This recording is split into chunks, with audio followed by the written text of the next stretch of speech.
Paul in Virginia, thank you so much for your patience. You wanted to ask something about irrevocable salvation. Yeah, I'll put this in first so that I don't get the theists mad at you guys because of what I say, and that is that, because you'll probably get complaints anyway, but this statement is related to the people who created Christianity, not the people like, say, you and me that were reasonable believers until we discovered we had been deceived, okay? So anyway, the thing is that I have an idea, maybe hypothesis isn't the right word, but I'll give it this way. Christianity was created for three reasons. One, so that they could feel superior over the other tribes that they stole their lands, enslaved their men, and raped their women. Second, it was so that they could escape. Oh, sorry.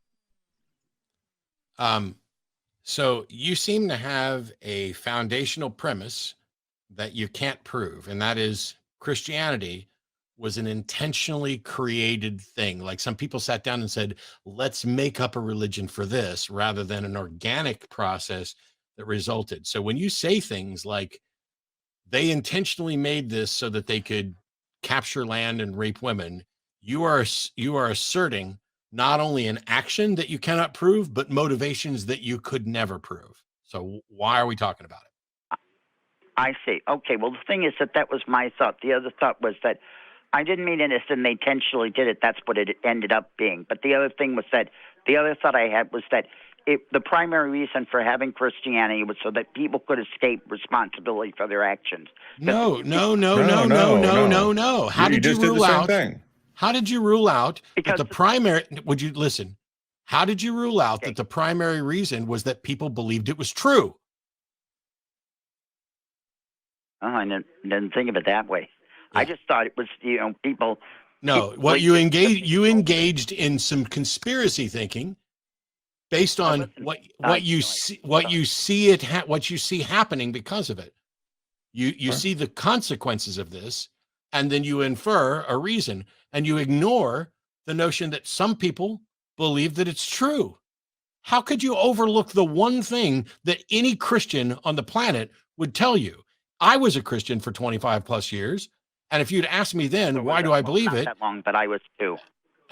So did you not think it was true? Were you part of a conspiracy then when you believed it? How could you possibly overlook? I thought it was true. I was indoctrinated when I was a child. If you're indoctrinated, then you think it's true. Oh, okay, then you're right. Well, the thing was, I wanted to get it. The reason I thought this was because if I understand, like, let me check the one, Romans 11:29, the gifts of God are irrevocable. My thought was that the idea is that once you become a Christian, you can't ever lose salvation. So as a result, you can do anything you want. And that was one of the things that's been said. If you wanted to sin, you don't become an atheist, you become a Christian. Well, you become a Catholic so you can get forgiven. Sure. Yeah. So yeah. That is a much better discussion than everything else that you said before. The problem is that there are Christians who believe that you can't lose salvation. I have pastors who I'm friends with who think they will see me in heaven because despite the fact that I don't believe in any of it, they're convinced I was actually saved. There are other people who don't think it was actually saved. There are other people who think that you can in fact lose it. And the truth is nobody knows, but yes, you're right. Right. The thing is your statement that if you want to sin, you don't become an atheist, you become a Christian, or as Jim pointed out, a Catholic where you can get penance. That's probably true, but the consequences may well be the same.